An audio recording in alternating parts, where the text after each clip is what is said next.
Welcome to the workout section of the 5-day challenge. So in this video, I will show you the 6 exercises that are in your workouts this week, and I'm going to go through how you can either regress them or progress them to suit your level. The plank. So baseline, your foundation, is going to be on a plank on your forearms. So you'll come into kind of a sphinx with your shoulders over your elbows, curl your toes under, and then lift your torso and legs. You want to be in a straight line from the back of your head to your heels. You want to avoid any sagging in the lower belly. Now, if this progression or if this version of the plank is a little challenging, then what I invite you to do is to find a box. You can use any household surface. You could use a coffee table, a bed, sofa. And what you're going to do is you're going to bring your forearms to the block or to the box, and then step your feet back, and then come into your plank. If you want to increase the difficulty of your plank, then you're going to come back down onto the floor, come up into your plank, and then you're going to bend one knee, bring it to the floor, and lift up, and just alternate knees. Hip thrust. So for your hip thrust, you will need a box such as this. Again, you can use something like a coffee table, something obviously that's going to be soft for your back, a sofa. And to get situated, you are going to bring the bottom of your shoulder blades to the box. Feet flat on the floor, knees bent. You want to maintain a pelvis to rib connection, so you don't want to arch in your lower back. You really want to think about drawing your navel up towards your face. And you're going to take your hands behind your head, drop your hips, and then thrust your hips up, keeping a straight line from your hips to the back of your head. Drop the hips down, press into your feet, and come up and squeeze your glutes.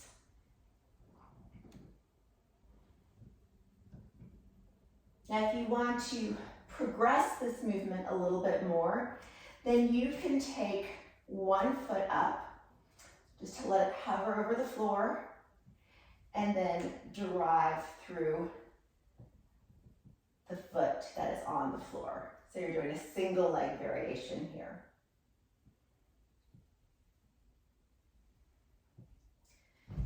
Now, if you need to regress the movement, you're going to do a glute bridge on the floor.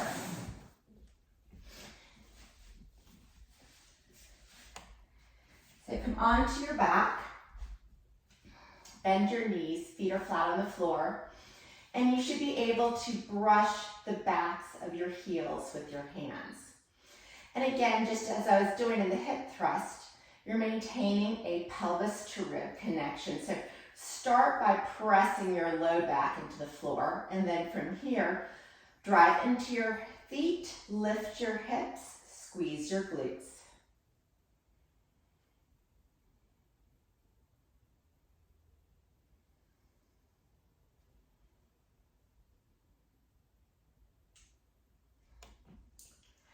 Bear crawls. To set up for your bear crawl, you're going to come into a quadruped position with your shoulders over your wrists and your hips over your knees. Curl the toes under, look forward, lift the knees just about an inch off the floor, and then move opposite hand, opposite foot. Be mindful to keep the hips stable. So oftentimes what I see is a lot of shifting of the hips. are keeping the knees up quite high. You just want to hover the knees over the floor and keep the hips relatively stable. So if you need to regress the movement, and actually I would, if you're not familiar with bear crawls, I would definitely do this as a warm-up to start, is you're just gonna do the same movement, but you're keeping your knees on the floor. Keeping the core engaged.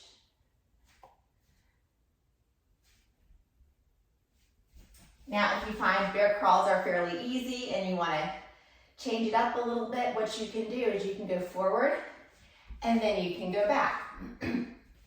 So, you're going forward and then you start to move backwards. Banded rows. So you will progress or regress this movement by the thickness or the amount of resistance on your band. So if you want to progress the movement, you're going to use a stronger band. If you want to regress the movement, you're going to use a lighter band. So you'll loop a band around an anchor point. Hold on to the band.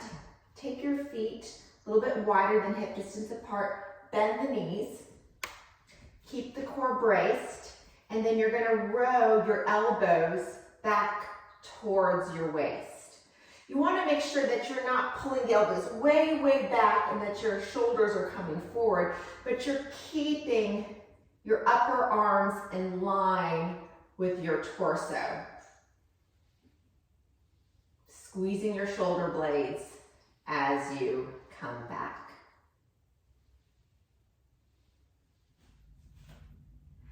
Squats.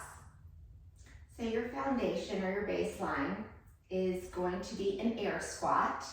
And you're going to take your feet a little wider than hip distance apart with your toes turned out ever so slightly.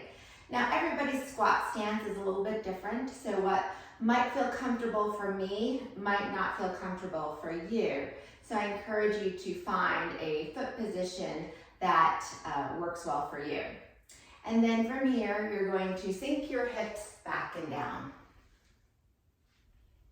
Be mindful that your knees do not collapse inward. So you're driving your knees out and that they are over your middle toes. And from the side,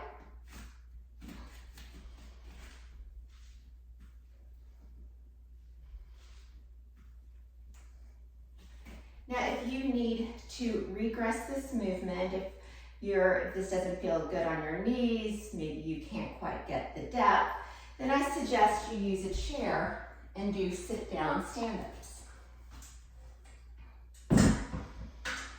So you want to stand about 1 to 2 inches in front of the chair. And just like you did with the air squats, you're going to sit back and down.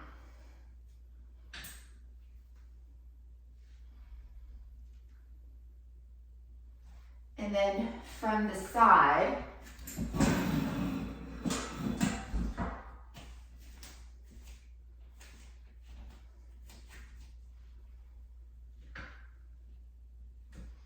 and as you sit down, you want to make sure that you're not plopping. That's kind of the tendency. So you want to really maintain that core control on your way down. Now, if you need to progress the movement, I would recommend doing goblet squats. So you can take a kettlebell or dumbbell, hold it in front of your chest, and do the movement. If you do not have any weights, that's fine too. What you can do is you can kind of do a tempoed squat. So you might lower on, say, a count of 5. So it would look like this. 5, 4, 3, 2, 1. 5, 4, 3, 2, 1. Just kind of slowing it down just a little bit. Push-ups. So you can start with your standard push-up on the floor. This is going to be kind of your baseline. Start with your shoulders over your wrists. Step your feet back into a plank. And then take your elbows out, just like little jet wings.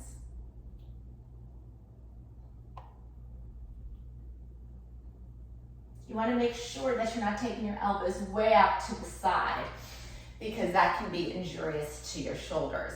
Now, if you need to regress the movement, we're going to come back to our box.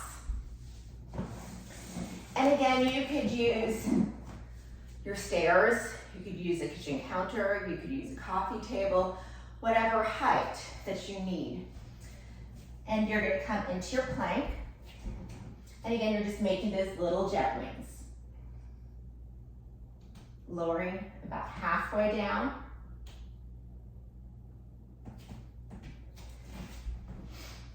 And then if you want to progress the movement, you can now elevate your feet. So I'm just going to elevate my feet with a little stool here.